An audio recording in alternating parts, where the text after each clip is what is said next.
हाँ जी, सभी को नमस्ते जी, सारे सत श्री अकाल dear students. I hope you all will be fine, healthy and healthy. तो हमेशा की तरह फिर से बारी आ गई है पास्ट टेंस को आगे लेकर जाने की और इस ट्रांसलेशन को और अच्छे से समझने की। और जैसा कि आपको पता है कि इससे पहले हम लोगों ने प्रेजेंट टेंस के ट्रांसलेशन किए हैं और प्रेजेंट टेंस की जो ट्रांसलेशन स्टार्टिंग है उसमें सिंपल सेंटेंस को हमने सॉल्व किया था पहले, और इसमें भी पास्ट टेंस में भी हम लोग पहले सिंपल सेंटेंस को साथ लेकर चल रहे हैं। तो आज के इस सेशन में भी हम सिंपल सेंटेंस ही देख रहे हैं और सिंपल सेंटेंस की कुछ अलग हटकर एक अलग कैटेगरी आज आपको देखने को मिलेगी। तो आइए देख लेते हैं। लास्ट वीडियो में मैंने आप लोगों को एक होमवर्क दिया था और वो होमवर्क ये था, क्या वह दयालु या फिर परोपकारी नहीं था। ये एक लाइन थी और इसका ट्रांसलेशन आपने बनाना था कि क्या वह दयालु या परोपकारी नहीं था। तो देखो इसके लिए क्या बनेगा, wasn't he, was not he। तो was not he को मैंने कॉन्ट्रैक्शन यूज कर लिया, wasn't he काइंड या फिर benevolent। ठीक है, चाहे benevolent लिख लो चाहे काइंड लिख लो। अब यहाँ पर एक वर्ड आया है benevolent, और benevolent की क्या क्या सिनोनियम हो सकते हैं उस पर जरा हम गौर करेंगे। देखो, ट्रांसलेशन के साथ साथ वर्ड मीनिंग को भी आपके सामने सिनोनियम है ना, बहुत सारे सिनोनियम भी आपके सामने रखना, ये मेरी इस वीडियो का मुख्य उद्देश्य है। क्योंकि देखो, ट्रांसलेशन बनाना तो आप बहुत जल्दी सीख जाते हो, लेकिन वर्ड मीनिंग्स को कैसे ग्रैस्प करें, ग्रैब करें, क्लच करें, अंडरस्टैंड करें, ये चीज़ थोड़ी मुश्किल लगती है। तो आओ देखते हैं। बिनेवोलेंट लिखा है, इसके सिनोनियम क्या है, जेनरस, GENEROUS, जेनरस। लिबरल भी कह सकते हैं, लीनियंट भी कह सकते हैं, यानी कि जो बहुत ही ज़्यादा टफ ना हो, जो बहुत ही ज़्यादा सख्त मिजाज का ना हो, ऐसा बंदा जो बहुत ही ज़्यादा रूल फॉलो नहीं करता, थोड़ा मतलब अच्छा है। मैग्नेनिमस भी कहते हैं, मैग्नेनिमस। जेंटल तो होता ही है, भद्र पुरुष को हम लोग जेंटलमैन कहते हैं, यानी कि अच्छा आदमी। नोबल भी कहते हैं, नोबल मतलब भी अच्छा आदमी। कर्टस का मतलब हो जाता है शरीफ इंसान। और इसी से एक वर्ड आती है शराफत, कहते हैं ना शराफत, यानी कि कर्टसी। एक वर्ड आता है कर्टसी, तो कर्टसी किससे बना है, कर्टस से ही बना है, कर्टसी। अर्बन भी कहते हैं। वैसे अर्बन का मतलब होता है शहरी इलाका, यानी कि एक सभ्य इलाका, जिसको हम लोग कहते हैं सभ्य इलाका। तो सभ्य होने की बात आती है अर्बन से। ठीक है, अर्बन मतलब ये होता है सभ्य होना। अब देखो, जैसे ये एक वर्ड था और इसके इतने सारे सिनोनियम हमने देखे, उसी तरह और भी कुछ वर्ड हैं, इनके भी सिनोनियम हम देख लेते हैं। हालांकि इनके सिनोनियम आपने लास्ट वीडियो में किए हुए हैं, पर एक झलक ही हमने देखनी है ना। So let's have a glance on these words and the first word is diligent. Diligent word है मतलब मेहनती या परिश्रमी।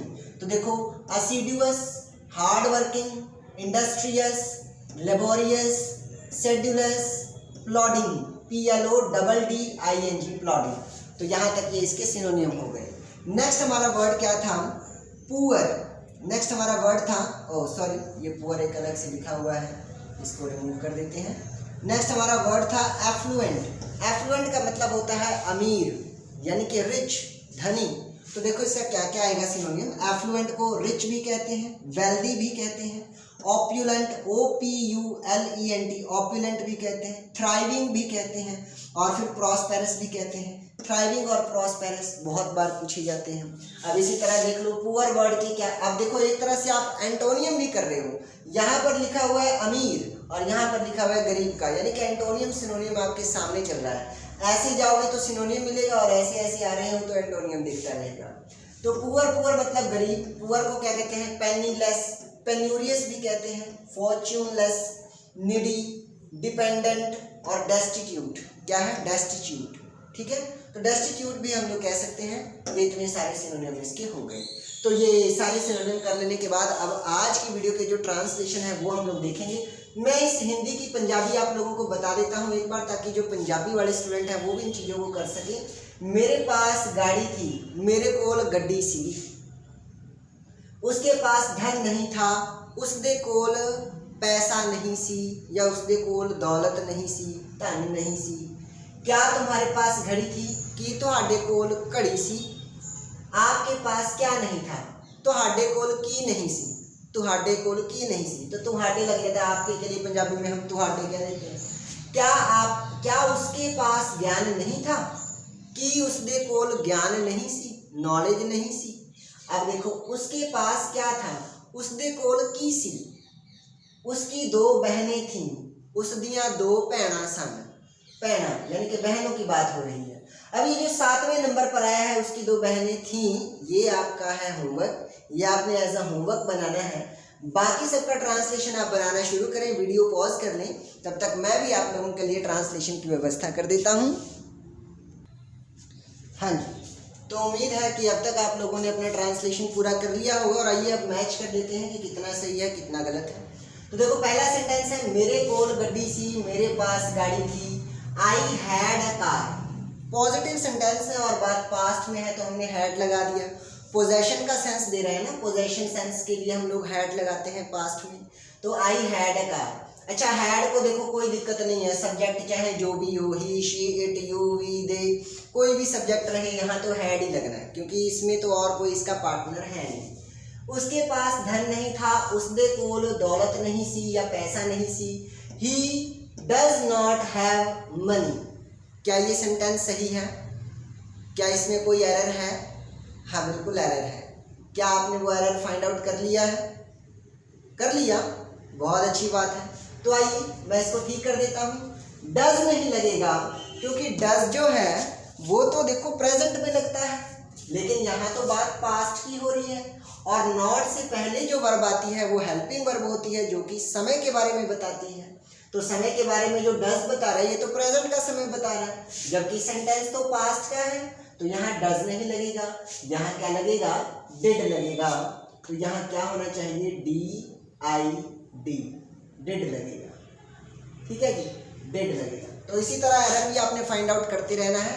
इसी तरह का एरर आता रहता है एग्जाम में, तो आपको पता होना चाहिए कि he did not have money. अब यहाँ पर हैव लिखा है, हैव भी प्रेजेंट का है, लेकिन ये सही है क्योंकि डू डज डिड के बाद हमेशा वर्ब की फर्स्ट फॉर्म लगती है और हैव जो है ये वर्ब की फर्स्ट फॉर्म है। तो प्राइमरी वर्ब के अकॉर्डिंग ये सही है क्योंकि प्राइमरी वर्ब तो हेल्पिंग वर्ब भी हो सकते हैं और मेन वर्ब भी हो सकते हैं। अब यहाँ जो है ये मेन वर्ब का काम कर रहा है, पोजेशन बता रहा है, तो ऐसा ही सेंस रहेगा। क्या तुम्हारे पास गाड़ी थी? इसका जवाब हाँ या ना में आ रहा है, तो पास्ट के अकॉर्डिंग हमने डिड लगा दिया। Did you have a watch? क्या तुम्हारे पास घड़ी थी? Did you have a watch? अब अ वॉच तो लगेगा ही क्योंकि देखो SCN है, वॉच क्या है? SCN है, सिंगुलर काउंटेबल नाउन, उससे पहले आर्टिकल AN तो लगाते ही हैं, हमने अ लगा दिया। आपके पास क्या नहीं था? What did you not have? या what didn't you have आप ऐसा भी लिख सकते हो, what didn't you have। इस नॉट को आप सब्जेक्ट के बाद भी रख सकते हो और इस नॉट को आप हेल्पिंग वर्ब के बाद भी लगा सकते हो, दोनों में से कहीं पर भी लगाओगे तो वो सही होगा। तो what did you not have, आपके पास क्या नहीं था? क्या उसके पास ज्ञान नहीं था? अब इसका जवाब फिर से हाँ या ना में आएगा, जबकि इसका जवाब हाँ या ना में नहीं था, डिटेल था, तो इसलिए हमने WH वर्ड लगा दिया। लेकिन इसका जवाब तो हाँ या ना में आ सकता है। क्या उसके पास ज्ञान नहीं था? डिडंट ही हैव नॉलेज, तो डिडंट लगा दिया हमने, पहले हेल्पिंग वर्ब लगाया।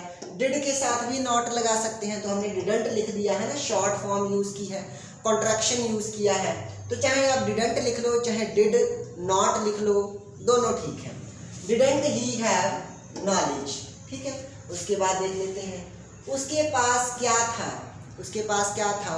उसने कॉल की सी, तब व्हाट डिड ही हैव। अब देखो था यानी कि पास्ट का बनाना था तो हेल्पिंग वर्ब डिड आ गया, फिर सब्जेक्ट आ गया, सब्जेक्ट के बाद तो हमने हैव ही लगाना है क्योंकि डू डज डिड के बाद वर्ब की फर्स्ट फॉर्म हैव ही रहती है। तो ये नहीं सोचना कि ये तो प्रेजेंट का हो गया, नहीं भाई, ये प्रेजेंट का नहीं, ये हेल्पिंग वर्ब के अकॉर्डिंग हमने यहाँ पर मेन वर्ब लगाई है जो कि पोजेशन का सेंस दे रहा है। और क्योंकि डिड तो बता ही रहा है कि बात पास्ट की हो रही है, क्योंकि डिड तो देखो पास्ट में ही लगता है, प्रेजेंट में तो लगता नहीं, तो व्हाट डिड ही हैव हो जाएगा। उसके पास क्या था, इसका जवाब हाँ या ना में नहीं आता बल्कि डिटेल में आता है, इसलिए हमने WH लगा दिया। अब ये है आपका होमवर्क, इस होमवर्क को आपने कर लेना है और इस होमवर्क को आपने करने के बाद जरा इधर गौर करें। एक वर्ड आया था नॉलेज, है ना, हमने पढ़ा था डिडंट ही हैव नॉलेज, क्या उसके पास ज्ञान नहीं है।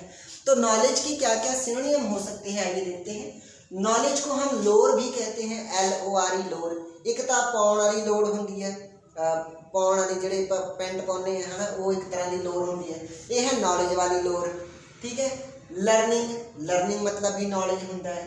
Knowing, intellect, INTELLECT, intellect, intellectuality.